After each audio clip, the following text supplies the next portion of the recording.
नमस्कार। Digital news India today के चुनावी दंगल में आज हम फिर एक बार मौजूद हैं आप सभी दर्शकों के साथ। और आइए आज के चुनावी दंगल में मुलाकात कराते हैं हम आप सभी को अपने आदरणीय बड़े भाई भारतीय जनता पार्टी के जिला अध्यक्ष विनय श्रीवास्तव जी से। भाई विनय जी, चुनाव में पार्टी संगठन का एक अहम रोल होता है जी। आपकी कोई लहर दिख नहीं रही है, दोबारा सरकार आप सब कैसे बनाएंगे? कौन लहर देखने वाला है, हमें जरा ये तो बताइए। अरे भाई, सबका साथ, सबका विकास, सबका विश्वास और हम सबका सबके लिए प्रयास, ये तो दिख रहा है। आपको लहर नहीं दिख रही है? हम तो चाहे मलिन बस्ती हो, चाहे पिछड़ी बस्ती हो, चाहे अगड़ी बस्ती हो, मैं तो जहां जाता हूं स्वागत ही पाता हूं। और उस क्षेत्र में रहने वाले लोग कितना स्वागत करते हैं अपने उस मुख्यमंत्री का, जिनके शासन में लोग चैन से सोते हैं। सबकी बहु बेटियों की इज्जत सुरक्षित है और जिसके साम्राज्य में लोकतंत्र अपने पूर्ण पुष्टिकरण पर है। जिले में माफियाओं से निजात मिला है, ये देन बाबा की है। एक माफिया नहीं, प्रदेश के सारे माफिया या तो प्रदेश के बाहर है या तो जेल में है। तो लोकतंत्र में कानून का राज्य स्थापित करने की जो बाबा की क्षमता है, योगी आदित्यनाथ की जो क्षमता है, वो अपने आप में पूरे भारत के सारे मुख्यमंत्रियों से इनको अलग करती है। और जनता की सेवा में जो कार्य करने की क्षमता है, वो भी अद्भुत, आश्चर्यजनक किंतु सत्य है। पिता की लाश घर में पड़ी थी और व्यक्ति कोरोना में अपने पिता की अर्थी को भूलकर वो कोरोना से पीड़ित मरीजों को जा जाकर हर हॉस्पिटल में पूरे प्रदेश में देख रहे थे। इससे ज्यादा कोई व्यक्ति क्या कर सकता है?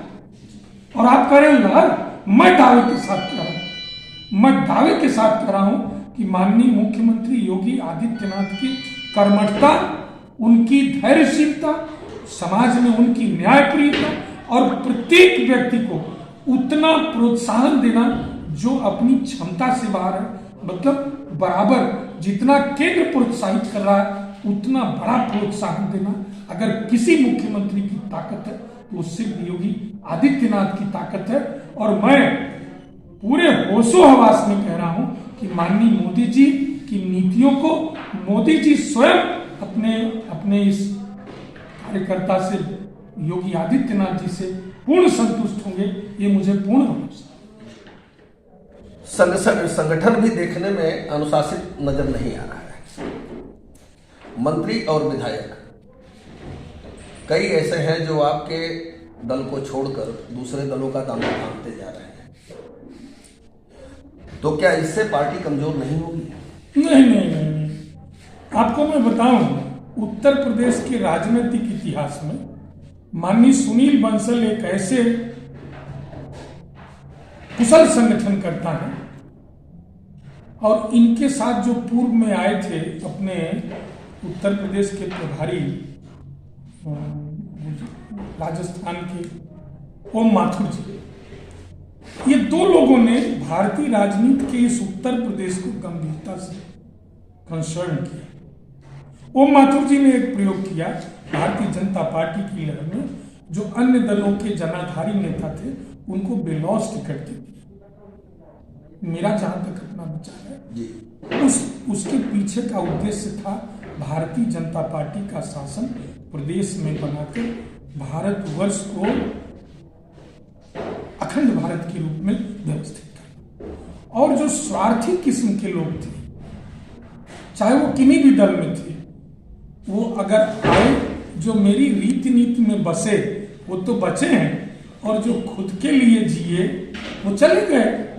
और ये दुनिया का नियम है, जो अपने लिए जीता है उसे हर आदमी साल भर में फूंकता है, जैसे रावण फूंका जाता है। जो सबके लिए जीता है वो राम की तरह पूजा जाता है। तय तो उनको करना है जो अपने 5 वर्ष के कार्यकाल में सत्ता की मौज मलाई लिए और अब कहते हैं मुझे दलितों से बड़ा दर्द है, मुझे पिछड़ों से बड़ा दर्द। काहे का दर्द है यार? तू कुर्सी के लिए आया था लालच में, चला जा आजमा लो के पता लगेगा। तो इसे हम स्वार्थ की राजनीति कह सकते हैं। शुद्ध रूप से संगठन तो मेरा पन्ना प्रमुख तक तैयार है, बूथ अध्यक्ष, सेक्टर संयोजक, मंडल अध्यक्ष, मंडल की टीम। और रहा सवाल संगठन के खींचतान के लिए, आप पूछते हैं, एक स्वाभाविक प्रक्रिया है। यहाँ कोई घंटी बजाने थोड़े नहीं आया, हर आदमी अपनी महत्वाकांक्षा से काम करना चाहिए। इस बार मिशन 2022 के चुनाव में किस पार्टी से आप अहम लड़ाई समझ रहे हैं? देखिए, हमारी लड़ाई किसी से है नहीं। एक ऐसी मानसिकता से हम लोकतंत्र में लड़ रहे हैं जहां पे धर्म को और जाति को आधार बनाया गया। ये अत्यंत निंदनीय है। लोकतंत्र में व्यक्ति का विचार आता है, धर्म का नहीं। और हम तो धर्मनिरपेक्ष हैं। धर्म की जय हो, अधर्म का नाश हो, प्राणियों में सद्भावना हो, विश्व का कल्याण हो, सदियों से हम परंपरागत कहते चले आए। फिर कहाँ इस्लाम, कहाँ ईसाई, कहाँ क्रिश्चियन, कौन से धर्म को हम नहीं सपोर्ट करें? वो जो लोग कुत्सित मानसिकता के हैं, जिनको भारत का टुकड़ा टुकड़ा भारत का जो स्वप्न देखते हैं, ऐसे लोगों को वो अपने आप को लोकतंत्र में परोस रहे हैं। मुझे पूरा भरोसा है कि जात की एक चाशनी में धर्म के कुत्सित स्वरूप का जलेबी छनेगा नहीं, वो सीरा भी खत्म हो जाएगा, वो जलेबी भी नहीं निकलेगी। और पहली बार वो जो 47 सीट पाए हैं वो 20 सीट के लिए तरसेंगे। आने वाला वक्त, मुझे भरोसा है कि वो जो किसानों से समझौता कर रहे हैं, वो जो भाजपा से टूटे बिखड़े स्वार्थी तत्वों के लिए सीटें खाली कर रहे हैं, जनता उनका इंतजार कर रही है। और जो कहते हैं कि 10 को भाजपा साथ, वो कहाँ रहेंगे? वो पन्नों में खोजेंगे, इतिहास में देखेंगे। मौजूदा समय में कौन से नए दल से गठबंधन की संभावना नजर आ रही है आपको? ए भाई, देखिए, मैं सिर्फ भाजपा जानता हूँ, किसको गठबंधन करना है आप उससे जाके पूछो, ये मेरा विषय नहीं है। जैसे फिर भी आपकी पार्टी है। कोई मतलब नहीं है। मेरे उच्चाधिकारी हैं, संगठन में मेरे तमाम शीर्ष नेतृत्व के लोग हैं।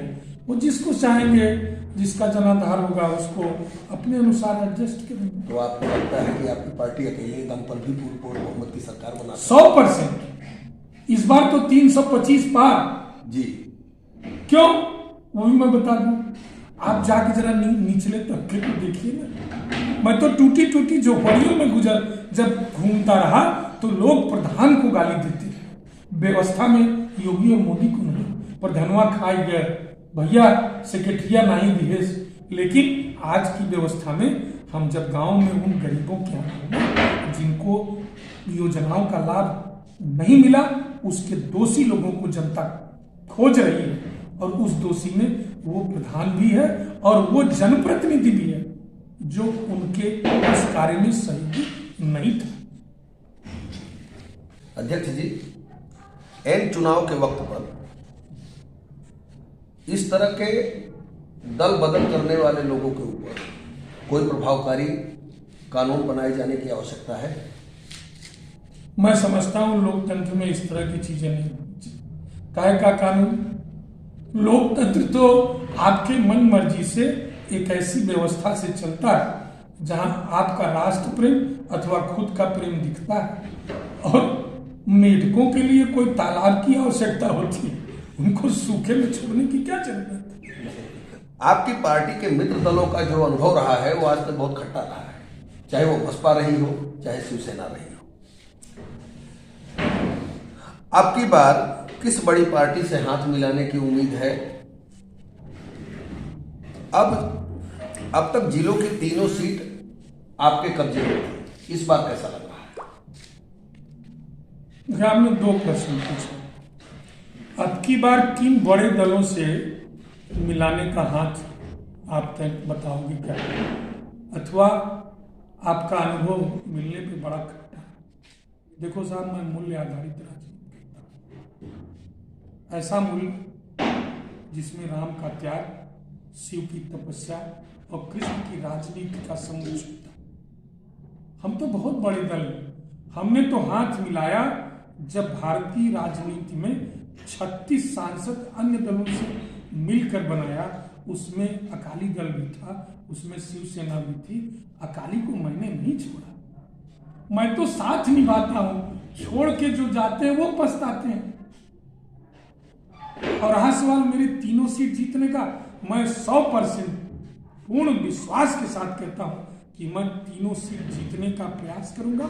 हमें उम्मीद है कि जनता हमें।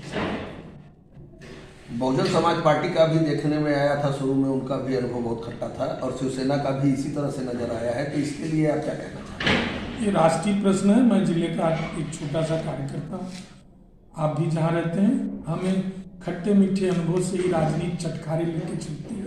मैं अपने, मेरी पार्टी अपने सिद्धांत पे करेंगे, इसलिए मुझे अपने जनता से, अपने दल के विश्वास के प्रति पूर्ण भरोसा है। मुझे उम्मीद है भारतीय जनता पार्टी को इस उत्तर प्रदेश की जनता न सिर्फ पूर्ण बहुमत से बल्कि 325 सीट से अधिक सीटों से जिताएगी, क्योंकि सामान्य सी बात है, मेरा मत घटा नहीं है। हमारे पास तो वो आए हैं जिन सबको मैंने गले लगाया है। एक तो जो टोटी नहीं बचा सका, जो अपने पिता का नहीं हो सका, जो अपने पत्नी के भाषण को सुना होगा कि मैं अखिलेश भैया से कहूंगी, ऐसे अनुशासन इन दल को लेकर चल रहे हैं। और तो और उनके मंच से पाकिस्तान जिंदाबाद का नारा लग रहा। ऐसे व्यक्ति को, ऐसे नेतृत्व को भारतीय जनता नहीं पसंद करेगी। इसीलिए मैं कह सकता हूं, भारत है तो भाजपा है, भाजपा है तो भारत है। जय हिंद, जय भारत। धन्यवाद, नमस्ते। ठीक है अध्यक्ष जी, अच्छा लगा। अपने चाहने वालों के लिए, अपने क्षेत्र की जनता के लिए और अपने जनपद के लोगों के लिए क्या नया संदेश देना चाहते हैं? जनपद वासियों को मैं हृदय से प्रणाम करता हूं, उनके कुशल क्षेम की आशा करता हूं और भरोसा करता हूं कि इस लोकतांत्रिक युद्ध में वो एक ऐसा निर्णय लेंगे जहां राम स्थापित होंगे, जहां शिव स्थापित होंगे, जहां कृष्ण की राजनीति चलेगी और भारतवर्ष की इस राजनीतिक पवित्रता में उत्तर प्रदेश का यह जनपद अपना कमल खिला के एक संदेश देगा कि हम आपके साथ हैं, हम भाजपा के साथ हैं, हम भारत माता के साथ हैं। जय हिंद, जय भारत।